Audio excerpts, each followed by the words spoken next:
Welcome to the realm of intoxicating flavors and head-banging beer reviews. What's up, everybody? It's Ginger Yeti, and I'm checking in from home. As you know, I'm in the Cleveland area, and I'm big into music. So in the Cleveland area, they have this thing called the Lottery League, where all these local musicians get together and form four-piece bands. They do it by lottery draw. The drummers will be captains, and they choose three other members.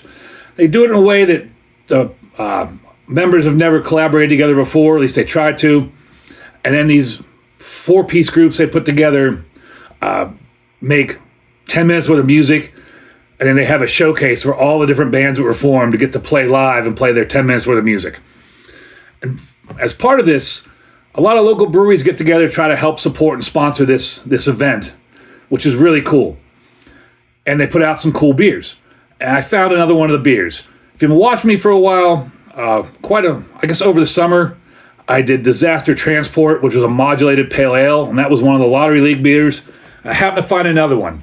And this one here is Speaker Cranker Overdriven Stock Ale. And this is a collaboration with Hoppin Brewing Company out of Akron and Market Garden Brewery out of Cleveland. On the back of the can here, a smooth golden all malt beer enhancement device, i.e. not a booster, designed to give your experience some extra fun and a slight boost without drastically altering your tone. In celebration of Lottery League. Here's the picture of the can there. Probably should have taken the price tag off. And this is also made in collaboration with Earthquaker Devices. Now, Earthquaker Devices is a company out of Akron, Ohio that hand makes guitar pedals, distortion pedals, those kind of things, which is kind of what the reference is on the back of this can here. And as I said, this is a stock ale. And I'm not real familiar with stock ales. I don't know if I've ever even had a stock ale before this one. So I had to actually look it up.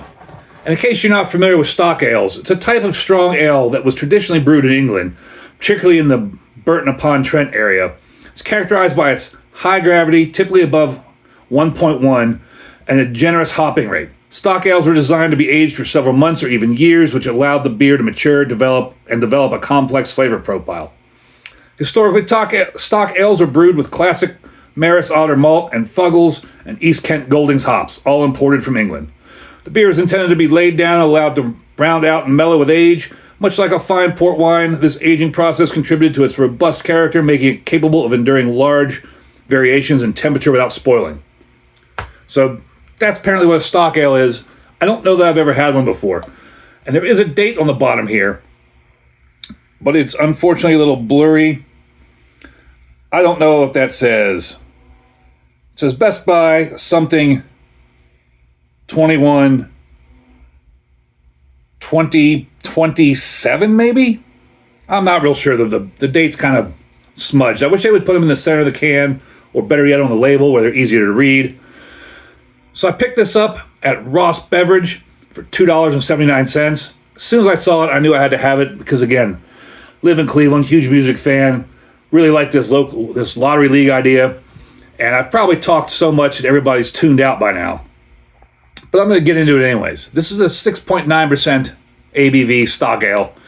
Gets a 3.80 on Untapped with 279 check-ins. I'm surprised there's that many check-ins. Beer Advocate was an NA. I'm pouring it into my 2024 Ohio Pint Day glass. Thank you to Beer Day with TK for picking one of those up for me because I was not home during Ohio Pint Day. And let's see what this thing smells like. I don't know anything about this beer, really. Kind of like a little fruity, but there's almost that kind of scent you get from like farmhouse ales. Like that kind of wild character, but it was just very faint, very subtle. This is very fruity smelling. I did not expect that at all. As far as color, not the best. Oh, wow, there's floaters in there. There's floaters everywhere. Awesome. Tons and tons of floaters. Probably not the best glass to be using to look at the color and look at the beer because of all that cool artwork on the Ohio Pint Day glass. But since it's Ohio beer, drink beer made here, Ohio Pint Day, might as well use that glass, right? That's nice. Definitely nice golden color. Probably down around the I don't know, about the 5 on the SRM chart.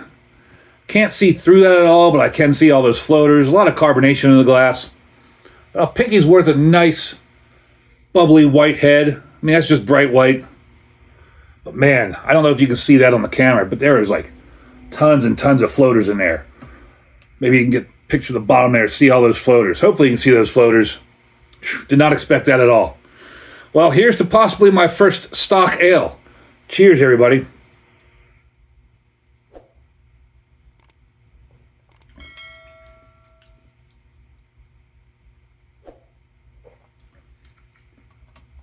Light-bodied.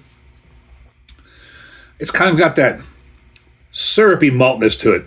Not that stomach acid bile or sickeningly sweet syrupiness, but kind of like that very syrupy malt kind of flavor and texture to it. Slight bit of fruitiness.